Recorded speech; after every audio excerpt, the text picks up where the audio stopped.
Hi Neil, we've had your little Fiesta in. Yep. It needed a replacement turbo, which we've done. Mm-hmm. And I'm glad you're happy with that. But we've also done a Hydroflow, Yep. which is I'd like some feedback on, please.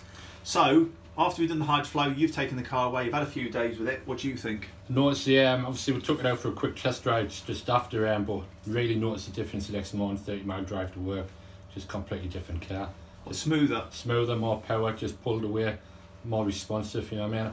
It's not a rocket anyway, but just completely cleaned out the car in my opinion. Like totally different car to got now. Like so. I know you asked me how often you should do this, but I know in Europe it's recommended you do it every time near service. Yeah, man, I was thinking I'll get my car normally serviced every 6,000, whether it was worth doing every 6 or every 12. So well, I can tell you, we do it with our vehicles, and we've had it over a year now and been using it, and we definitely can feel the difference. Yeah.